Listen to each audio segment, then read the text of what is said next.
जय श्री श्याम भक्तों। आज हम जानेंगे माता की चौकी कब उठाएं, कैसे उठाएं। कलश विसर्जन की विधि हम जानेंगे। जो नारियल रखा है उसका क्या करें, जल का क्या करें, सुपारी का क्या करें, लौंग इलायची चावल का क्या करें, माता को चढ़ाए हुए श्रृंगार का क्या करना चाहिए, चुनरी ज्वारे फल फूल पान के पत्तों का क्या करना चाहिए, ये हम जानेंगे। ये करते वक्त बड़ी मन में शंका आती है कि हम कैसे करें, क्या करें, किसको दें।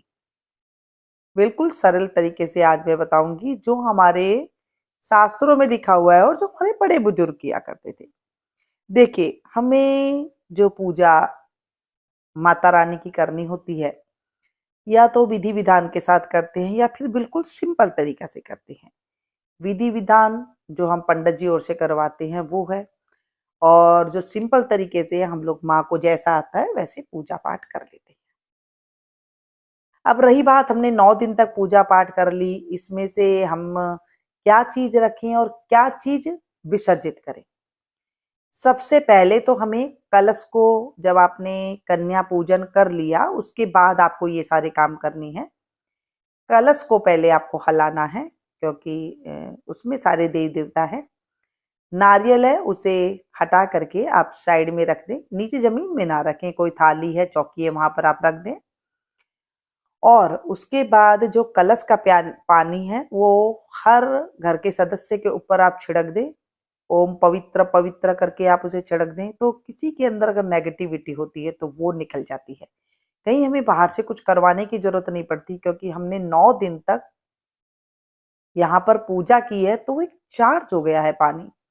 तो उस जल को पूरे घर में आप छिड़क दें, पूरी छत पे आप छिड़क दें, घर के बाहर, घर के आपके वाहन है जो उनके ऊपर आप छिड़क सकते हैं। मतलब ये जो जल है ना, ये बहुत ही पावरफुल जल है, तो इसे हर जगह आप छिड़किए। किचन में छिड़किए, आपका मन नहीं लगता है, बेडरूम में लड़ाई होती है वहां पर आप छिड़किए, बच्चे के पढ़ाई में मन नहीं लगता है वहां पर आप छिड़क दीजिए, रसोई में बरकत नहीं हो रही है वहां पर एक एक चीज पर आप छिड़क दीजिए। पानी इतने में ही सारा खत्म हो जाएगा। छत के ऊपर, बाहर, बालकनी में अगर मान लीजिए आपके यहाँ पर ऐसा कुछ नहीं है, तो आप उस जल को, क्योंकि माता रानी का जल है, तो आप तुलसी के क्यारी में भी आप डाल सकते हैं, या फिर किसी फूल वाले पौधे में भी डाल सकते हैं, या फिर खाली गमला है उसमें भी आप डाल सकते हैं, अगर आपके पास कुछ भी नहीं है तो। थोड़ा सा अगर बच जाए तो आप इस तरह से कर सकते हैं। अब बात आती है कलश के अंदर जो सामान डाला था हमने उसका क्या करें। सिक्का डाला है, कई लोग सिक्का डालते हैं, हल्दी डालते हैं, और भी कोई चीज डालते हैं। जो भी है उसको आप उठा करके रख लीजिए, उसे थोड़ा सुखा लीजिए। जैसे हल्दी डालिए तो उसे सुखा लीजिए, नहीं तो अगर आप वैसे ही आपके धन के स्थान में रख देंगे तो वहां पर कीड़े पड़ जाएंगे। आप उसे उठा करके रख दीजिए, फिर जैसे 2-4 दिन हो जाए तो उसके बाद आप उसे अंदर रख सकते हैं। उसके बाद मैं अभी आपको ये भी बताऊंगी किस दिन उठानी चाहिए, नौमी को उठानी चाहिए या दसवीं को उठानी चाहिए, ये भी मैं आपको बताऊंगी। अगर अष्टमी को कर रहे हैं तो कब उठाए, नौमी को अगर आप कर रहे हैं कन्या पूजन तो चौकी कब उठाए। चलिए, बात आ रही है, हम पहले इसकी बात कर रहे हैं।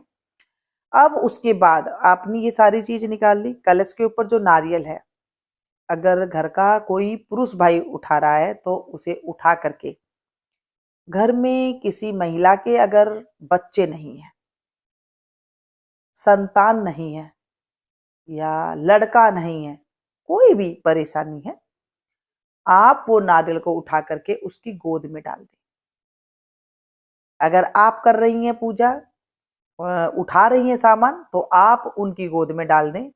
अगर आप खुद लेना चाहती हैं तो अपने पति से, या फिर घर का जो भी पुरुष भाई है वो अपनी माँ के पत्नी, बहन, कोई भी है, उनकी झोली में आप डाल दें, और उस वो नारियल को लेकर के अपने माथे पे लगाएं और उसे ले जा करके फिर आप रख दें।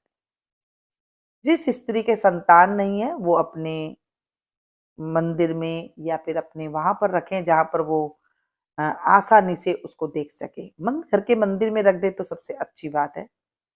एक बात और बताऊं, कई लोग ना सूखा नारियल रखते हैं और कई लोग पानी वाला नारियल रखते हैं। अगर सूखा नारियल है तो वो आप उसे मंदिर में रखें और उसकी आप पूजा कर सकते हैं। अगर पानी वाला नारियल है तो उसे आप विसर्जित कर सकते हैं, या मंदिर, माता रानी के मंदिर में भी आप उसे चढ़ा के आ सकती हैं, या फिर घर में ही रहने दें, जैसा आपका मन हो उसे रख सकती हैं। मंदिर पास में नहीं, आपके घर में ही रखने दें, क्योंकि आपने 9 दिन तक पूजा की है तो उस नारियल में लक्ष्मी का वास हो जाता है, तो उसे आप ऐसे ही किसी को ना दे दें, आप उसे रखें। प्रसाद लगा के खा लें। एक चीज का ध्यान रखें, अगर आपके घर में आपके बड़ों बुजुर्ग ने उसे पधार करके उसका प्रसाद लगाया है और खाया है, तो आप भी वही नियम अपनाएं। अलग से बिल्कुल भी नियम ना अपनाएं, क्योंकि देख सुन के वो नियम नहीं अपनाना चाहिए। जैसे कईयों के यहाँ पर अष्टमी को पूजा की जाती है, अष्टमी को कन्या मतलब बुला करके उन्हें जिमाया जाता है, तो आप अष्टमी को ही कीजिए। अगर आपके घर में नौमी की कढ़ाई होती है तो आप नौमी को कन्या को बुला करके प्रसाद करें। ऐसे नहीं कि आपके घर में अष्टमी हो रही है, आप कहीं से देख सुन के कि 9 दिन की पूजा करनी है तो आपने 9 दिन की पूजा कर दी। तो वो क्या होता है, हमारी जो प्रथा होती है, जो हमारे घर की कुल देवी होती है, तो वो वहां पर फिर दिक्कतें हो जाती हैं। ये बात कोई नहीं बताता है, क्योंकि ये सब बातें घरेलू बातें होती है। ये हमारे घरों में जो प्रथा चलती आई है उसे हमने उसी ही तरीके से अपनानी चाहिए। जैसे आपके घर में नारियल को बधार करके प्रसाद के रूप में लिया जाता है, तो आप वैसे ही करें। अगर आपके घर में ऐसा नहीं होता है तो आप उसे उठा करके रख सकते हैं, विसर्जित कर सकते हैं। जैसे आपको अच्छा लगे आप वैसे कर सकते हैं, ठीक है। किसी की भी रिवाज को देख के सुन के हमें नहीं अपनाना चाहिए। आजकल तो देखिए यूट्यूब का ज़माना है, हम जैसे देखते हैं सोचते हैं कि हमारे पास धन आ जाएगा, हमारे पास ऐसे आ जाएगा, तो फिर वो वैसे करने लग जाते हैं, ऐसे नहीं करना चाहिए। अब मैंने आपको बता दिया कि अगर आप घर में अगर रखना चाहते हैं तो आप किसी भी औरत के हाथ में आप दे दीजिए, और फिर वो जो है अपने पास नारियल को झोली में सिर में लगा करके रख ले। फिर बाद में वो जैसा करना चाहे वैसे कर सकती है। पूजा करना चाहे पूजा कर सकती है, रखना चाहे रख सकती है, ठीक है। अब बात आती है कि हम जो चुन्नी है उसका क्या करें। माता की जो चुनरी है माता पे लगी रहने दे, कोई टेंशन वाली बात नहीं है, अच्छी लगेंगी, सुंदर लगेंगी माता। और अगर पुरानी चुन्नी होगी है, क्या करें, उसे आप अपने घर के दरवाजे पे बांध दीजिए, अपने वाहन पे बांध दीजिए, और ऐसे वैसे इधर उधर ना फेंकिए। और उसके बाद जो आपने प्रसाद चढ़ाया है, उसमें से प्रसाद आप खुद ग्रहण कर सकते हैं। जो माता को ऊपर डेली चढ़ाया है वो प्रसाद बहुत पावरफुल हो गया है, क्योंकि आपने 9 दिन तक उसकी पूजा की है। जो चीज खराब होने वाली है उसे आप विसर्जित कर दीजिए, जो चीज रखने वाली है उसे आप रख दीजिए। जैसे फूल है, पत्ते हैं, है ना, इनको आप विसर्जित कर दीजिए। और अगर आपने लोटा पीतल का, तांबे का ऐसा कुछ रखा है, तो उसे तो आप उठा करके फिर मांज करके फिर से आप इस्तेमाल कर सकती है। अगर आपने मिट्टी का रखा है तो फिर उसे विसर्जित कर दीजिए, या फिर आप अपने घर में उसे दही जमाने में, उसे पानी के रूप में, मतलब आप उसको ले सकते हैं, इस्तेमाल कर सकते हैं। लेकिन उसे फिर से कलश स्थापना में यूज में नहीं लेते हैं, क्योंकि मिट्टी का बर्तन एक बार ही यूज में लिया जाता है, हर बार नहीं। अब बात आती है ज्वारे का क्या करें। देखिए, ज्वारे का आपको पहले 9 जो धागे होते हैं, जो माता के ज्वारे होते हैं, उसमें से 1 2 3 4 5 6 7 8 9 पीस आपको निकाल लेने हैं धागे के, ज्वारे के, और उसे माता के चरणों में लगा दीजिए, चढ़ा दीजिए। और उसके बाद आपको प्रार्थना करनी है माता से, हे माता, हे माँ दुर्गे, हे मेरी माँ अंबिके, जैसे ये हरे भरे ज्वारे उगे हैं वैसे मेरे घर में भी आप हरा भरा ही रखना, और कोई संकट ना आए, ऐसे हमारे ऊपर कृपा करना, बस। और थोड़े से ज्वारे आप अपने जहाँ धन रखते हैं वहां पर रख दीजिए, या फिर मंदिर में रख लीजिए, जैसे आपको अच्छा लगे रख लीजिए।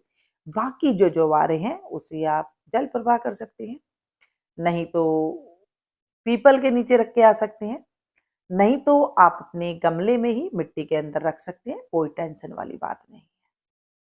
क्योंकि कई जगह पर ये चीजें नहीं होती तो वो वहीं पर ही अपने ही गमले में रख लेते हैं।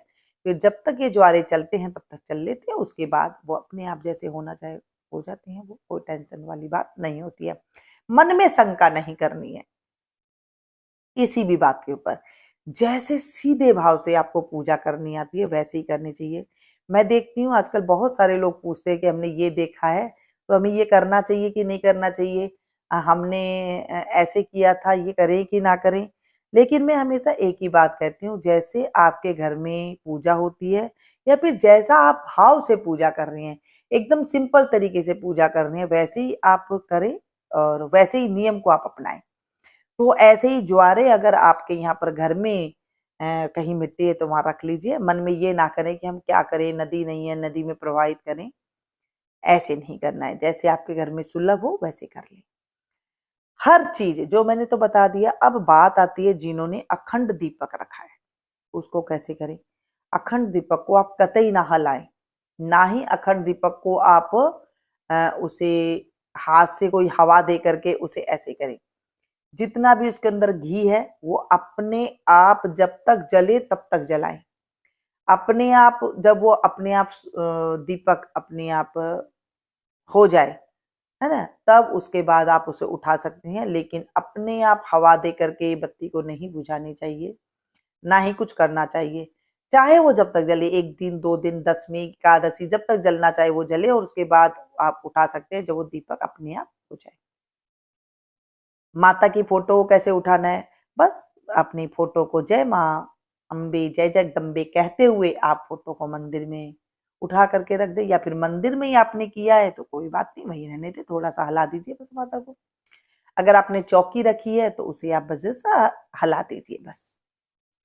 अब क्या करना है, जो कपड़ा बिछाया उसका क्या करें, उसका कुछ नहीं करना है। आप डेली जो मंदिर में यूज में लेते हैं आप उसे यूज में ले सकते हैं।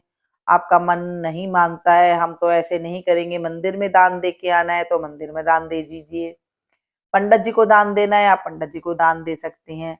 और नहीं तो जैसे हमारे घरों में किया जाता था वो तो ऐसे ही था कि मंदिर में ही आप अपने घर के मंदिर में बिछाने के लिए इस्तेमाल कर लीजिए। अब बात आती है कि हम जो सुहाग हमने सामग्री चढ़ाई है उसका क्या करें।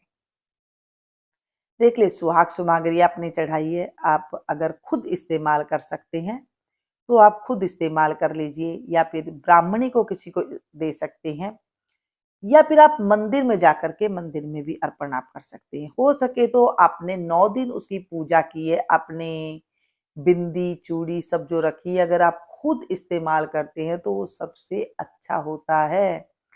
ये चीजें ना हमारी कुछ गुप्त बातें हैं जो हर कोई नहीं बताता है, ना ही किसी को पता है। ज्यादातर हम लोग वही पीछे पीछे भागते रहते हैं, जैसे देखते हैं कि अरे बढ़ चढ़ के जैसे बताते हैं ना कोई लोग, तो हम उसका फिर वही इस्तेमाल करने लग जाते हैं। ऐसे नहीं करना है।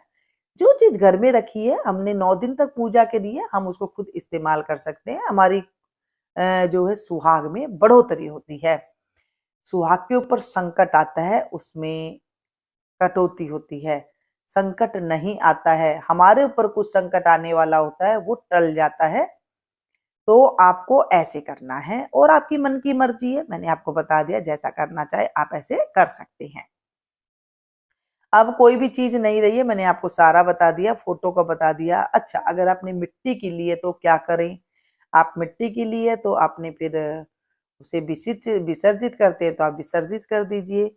अगर कहीं मंदिर में रख के आते हैं तो वहां रख दीजिए, नहीं तो आप घर में रखें। फिर हर साल जो है आप अगर नहीं लेते हैं तो फिर आप उसे 6 महीना रखने के बाद उसे फिर विसर्जित कर दीजिए, फिर नहीं ले आइए अगर आपके यहाँ पर ऐसा होता है।